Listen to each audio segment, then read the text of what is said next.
Hoy vamos a hablar de los evangelios apócrifos y su significado histórico. Vamos a ubicarnos en la Edad Media occidental, en donde la Biblia, que significa el libro, fue el punto de referencia principal de lo intelectual, de la formación escolar, de la cultura monástica, de la vida eclesiástica y de la litúrgica. Y por otro lado tuvo una influencia determinante en la creación artística e intelectual, por supuesto, tanto así como en la producción jurídica. En aquella época había un patrimonio de textos a los que se los conocía bajo el concepto de Biblia sagrada o Biblia sacra o Sacra Scriptura, y había otro compendio de libros a los que se los conocía como apócrifos, que deriva del griego apócrifa, que está compuesto por dos palabras, la palabra apo, que significa de, y cripto, que significa esconder. Apócrifo quiere decir lo que se mantiene escondido o alejado. Es decir, que en su origen el concepto no hace referencia a un problema de cánones, sino de accesibilidad, puesto que son textos secretos, no porque su contenido sea peligroso, sino porque su procedencia no es clara y además porque genera dudas. Quizás el peligro justamente fuese la duda que podía generar en el lector.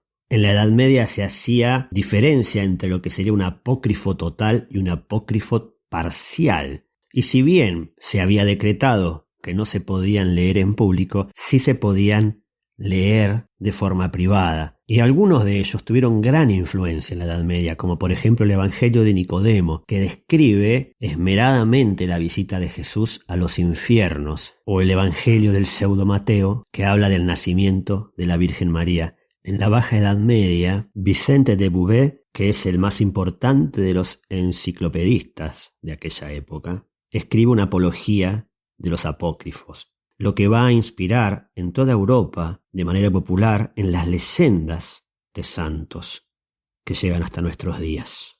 Durante gran parte de la Alta Edad Media, es decir, antes del año 1000, había una gran reflexión teológica sobre cómo interpretar la Biblia, es decir, lo que se conoce como la exégesis, la explicación bíblica. Y era muy interesante lo que sucedía, porque se hacía una analogía del Antiguo Testamento al Nuevo Testamento, es decir, se buscaba la linealidad que existía entre uno y otro. Por ejemplo, el arca de Noé, más que un instrumento de salvación del diluvio, era una prefiguración alegórica de la Iglesia, que ofrece un refugio del mal, y el mar rojo era una alegoría de la sangre de Cristo. El árbol del Edén remitía a la madera de la cruz, Caín remitía a Judas, etc.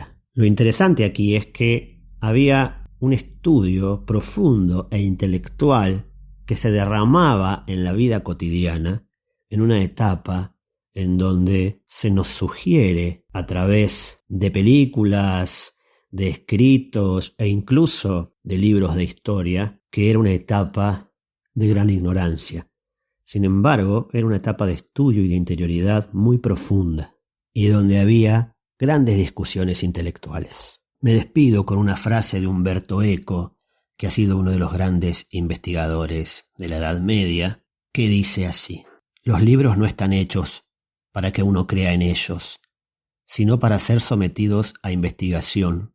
Cuando consideramos un libro, no debemos preguntarnos qué dice, sino qué significa.